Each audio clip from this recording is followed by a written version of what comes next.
এনএমএমএসি 2019 part 4 ম্যাথের স্যাট পার্টটা West Bengal বোর্ডের যে স্কলারশিপ এক্সামটা হয় তার আমরা 2019 সালের প্রশ্নগুলো সমাধান করার চেষ্টা করছি। এবার কোশ্চেন নাম্বার 16 নম্বর দেওয়া আছে, দেখো দুটি সংখ্যার সমষ্টি তাদের অনন্যকের সমষ্টির সমান হলে ওই সংখ্যাদ্বয়ের গুণফল কত। এবার ধরি সংখ্যা দুটি যথাক্রমে এক্স ও ওয়াই। এবার বলছে এক্স আর ওয়াই অর্থাৎ সংখ্যা দুয়ের সমষ্টি অর্থাৎ এক্স প্লাস ওয়াই হচ্ছে তাদের অনন্যক হচ্ছে একটা হচ্ছে 1/x হবে, একটা 1/y হবে, তাদের সমষ্টির সমান। তাহলে আমরা এখান থেকে কি পাচ্ছি, x প্লাস ওয়াই লসাগু করছি x y, y plus x, y plus x আর x প্লাস y সেম, তাই রেখে দিলাম। তাহলে x y এর মান কত হলো 1, অর্থাৎ x y হচ্ছে সংখ্যা দুটির গুণফল, আর গুণফল আমরা কত পেলাম 1। তাহলে আমরা এখান থেকেই পেয়ে গেলাম অপশন নাম্বার ডি 1। ওকে, কোশ্চেন নাম্বার 17, একটি বর্গক্ষেত্রের প্রতিবাহু দৈর্ঘ্য 10% বৃদ্ধি পেলে উহার ক্ষেত্রফল বৃদ্ধি পাবে। এই নাম্বার 10%, বি অপশন হচ্ছে 20%, সি হচ্ছে 21%, ডি হচ্ছে 100%। এবার ধরি বাহুর দৈর্ঘ্য এ একক, সুতরাং ক্ষেত্রফল হবে এ স্কয়ার বর্গ একক।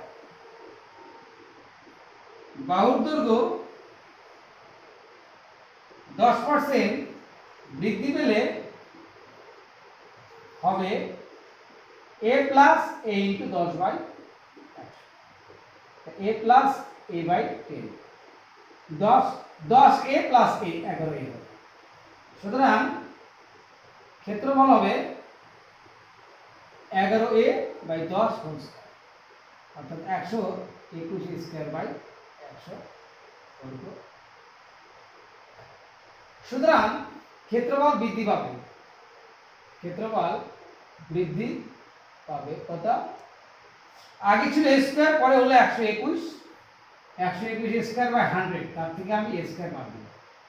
তাহলে 100 উপরে 121 স্কয়ার বিয়োগ 100 কত হলো 21 স্কয়ার বাই 100, এটা বৃদ্ধি পেল। সুতরাং শতকরা বৃদ্ধি হবে কত, আগে ছিল a স্কয়ার, পরে হলো 21 স্কয়ার বাই 100, আর শতকরার জন্য 100 দিয়ে গুণ। যেহেতু ক্ষেত্রফল ছিল a স্কয়ার আর বৃদ্ধি পেল কত 21 স্কয়ার বাই 100, তাহলে 100 তে কত বৃদ্ধি পাবে, তাহলে 21 স্কয়ার নিচে হবে 100 ইনটু a স্কয়ার ইনটু 100, এই a স্কয়ার কেটে দিলাম 100 কেটে দিলাম, তাহলে কত হলো 21, অর্থাৎ শতকরা বৃদ্ধি পাবে 21%। এইবার একটা কথা শুনো, ব্যাপারটা হচ্ছে মনে রাখতে হবে, সে বর্গক্ষেত্র হোক, আয়তক্ষেত্র হোক, একটা লম্ববৃত্তাকার চোঙ হোক, শঙ্কু হোক, ঘর হোক, যে কোনো কিছু হোক, যদি বাহুর দৈর্ঘ্য 10% বাড়ে তাহলে ক্ষেত্রফল অবদা 21% বাড়বে, 21% বাড়বে। আর যদি বাহুর দৈর্ঘ্য 20% বাড়ে ক্ষেত্রফল 44% বৃদ্ধি পাবে। এটা সর্বদা এটা হবে। তাই এখানে আমরা অঙ্ক মাধ্যমে সমাধান করেও পেলাম কত 21%। এটা যদি আমরা ডাইরেক্ট করি তবে আমরা পাবো কি 21%। তাহলে okay, question number 17 option number C. Okay, question number 18, দেখো তিনটি সরলরেখা অংশের দৈর্ঘ্য হচ্ছে x সেমি, y সেমি, x সেমি, y সেমি আর z সেমি। এবার বলছে x এর মানটা সবচেয়ে বড়, তারপরে y, তারপরে z। আমরা জানি ত্রিভুজের বৃহত্তম বাহুর মানটা থেকে বাকি দুটো বাহুর সমষ্টির মান সর্বদা বেশি হবে। সেই ক্ষেত্রে দেখানো যাচ্ছে কোনটা হতে পারে, এই ক্ষেত্রে x প্লাস y z এর অপেক্ষা বড় আছে, এখানে x এর মান y প্লাস z এর সমান, অর্থাৎ বৃহত্তম বাহুটা বাকি দুটার সমষ্টির সমান, এই ক্ষেত্রে ত্রিভুজ আঁকা সম্ভব নয়। তাহলে এইটা দেখলাম যে এইটা দুইটা বাহুর সমষ্টি বৃহত্তম বাহু অপেক্ষা বড়, তাহলে অপশন নাম্বার এই ক্ষেত্রে আমরা সি নাম্বার।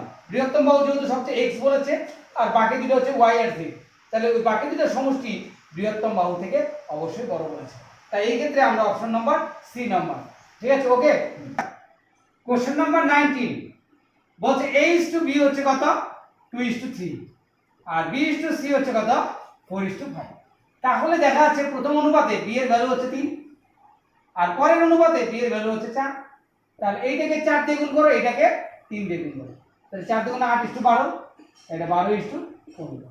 তাহলে কত হলো a:b:c হচ্ছে 8 ইস্টু 12 ইস্টু 15 ওকে হবে তাহলে কোনটা হচ্ছে বুঝতে পারছো তাহলে অপশন নাম্বার হচ্ছে বি 8 ইস্টু 12 ইস্টু 15 নাম্বার 20 তাহলে 0.1 এর 1% কত এবার 0.1 এর 1% এটা করতে গেলে 0.1 ইনটু 1/100 তাহলে 0.1 তাকে 100 দিয়ে ভাগ আরো দুটো শূন্য তাহলে দুই ঘর আরো দুই ঘর আগে দুটো শূন্য তাহলে 0.001 অপশন নাম্বার কত হচ্ছে বি তাহলে আমরা এই স্কলারশিপের ওয়েস্ট বেঙ্গল স্কলারশিপের পার্ট 4 হচ্ছে আইএমএসসি আচ্ছা দেখেন এই পার্ট 4 এ তারপর ম্যাথস এক পার্টটা তাহলে আমরা শুরু থেকে 20 পর্যন্ত করলাম আর এইটা হচ্ছে যে 20 নম্বর কোশ্চেনটা ছিল এটার অপশনটা হচ্ছে তাহলে কত হচ্ছে তোমার